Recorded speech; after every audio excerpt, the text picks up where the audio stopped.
Kita bersyukur kepada Allah Subhanahu wa taala yang Allah Subhanahu wa taala selalu berikan kepada kita nikmat-Nya,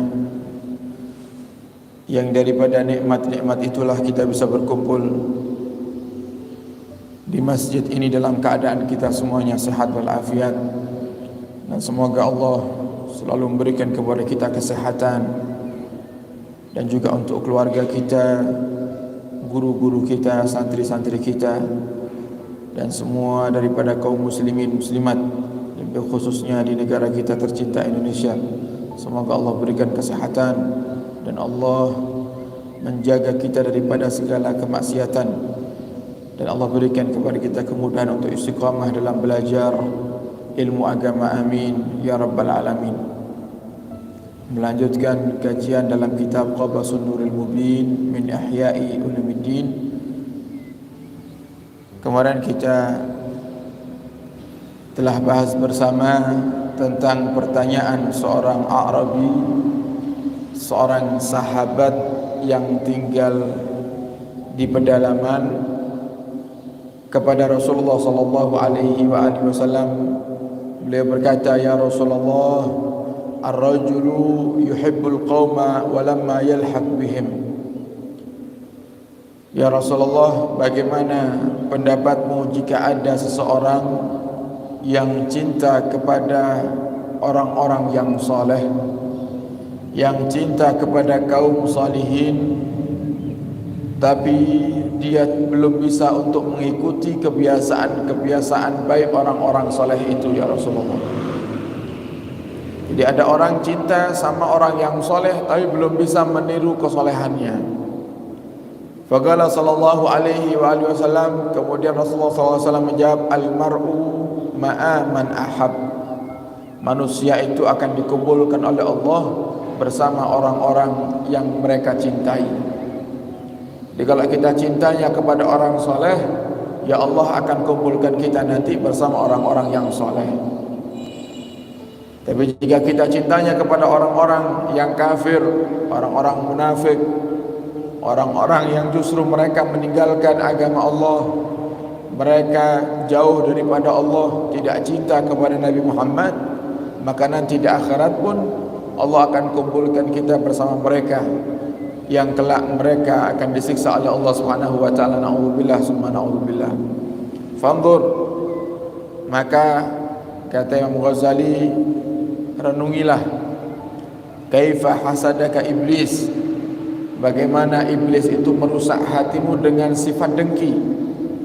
Fa fawwata 'alaika thawabal mahabbah, dan dengan sifat kedengkian itu akan hilang dari hatimu daripada pahala kecintaan, daripada sifat cinta yang itu dianjurkan oleh agama. Kemarin sudah kita jelaskan para hadirin, cinta itu adalah landasan untuk kita bisa berbuat kebaikan. Kalau kita cinta dengan orang-orang yang soleh, walaupun kita belum bisa meniru mereka semuanya, pasti akan ada perasaan di hati karena kecintaan itu, rindu untuk meniru walaupun sedikit. Kalau kita cinta kepada orang-orang yang tinggal di sekitar kita, pasti kecintaan itu akan menggiring kita untuk berbuat baik kepada mereka. Seorang kakak cinta kepada adiknya, maka kakak pun akan berbagi dengan adiknya. Adik cinta dengan kakaknya, maka si adik akan berikan hadiah kepada kakaknya. Sehingga daripada sifat cinta yang tertanam dalam hati ini akan membawa kita kepada pahala yang besar. Akan tapi sayang, pahala-pahala yang dihasilkan daripada rasa cinta kita kepada sesama, cinta kita kepada saudara, cinta kita kepada orang-orang yang soleh akan sirna dengan adanya penyakit dengki yang dibawa iblis dalam hati kita. Semalam yakna hatta baghadha ilaika akhak, dan tidak cukup hilang pahala cinta dalam hati, tapi iblis juga menjadi sebab kita dibuat benci kepada orang yang kita cintai. Kakak benci kepada adiknya karena dengki, ngelihat adiknya sukses, kakaknya tidak terima. Atau si adik benci dengan kakaknya. Kenapa? Karena kakaknya kaya, karena kakaknya punya nikmat yang banyak daripada Allah, diberikan kekayaan oleh Allah SWT, sehingga dengki. Wa hamalaka al-qarahah, dan sifat benci ini akan menjadikan sebab kita selalu menanamkan dalam hati kita kebencian kepada orang yang kita dengki. Fa nafadha fika hasaduhu wa ma nafadha hasaduka fi aduwik. Yang terkadang orang lain yang dengki kepada kita, dengkinya sudah selesai, tapi kita dengan kebencian kita, dengan kedengkian kita terus kita tumbuh suburkan dalam hati, sehingga menjadi sebab dengki ini semakin hari semakin bertambah. Dari dengki muncul suudzon, dari dengki muncul fitnah dan penyakit-penyakit hati yang lainnya. Ballau kushifat bihalik ra'aita nafsaka fi surati man yarmi sahman. Dan seandainya jika kita itu ingin tahu bagaimana ibarat orang yang mendengki itu, kata Imam Ghazali, itu seperti orang yang memanah. Orang dengki itu seperti orang yang sedang memanah, yang diarahkan anak panah itu ke arah musuhnya. Fala yusibuhu, tapi sayang ketika anak panah itu dilepas dari busurnya, anak panah itu tidak mengenai daripada targetnya. Yang tadinya kita arahkan anak panah itu agar terkena kepada musuh, tapi justru malah yarji ila hadaqatihi, kembali kepada kita, yang melukai, akhirnya melukai diri kita sendiri.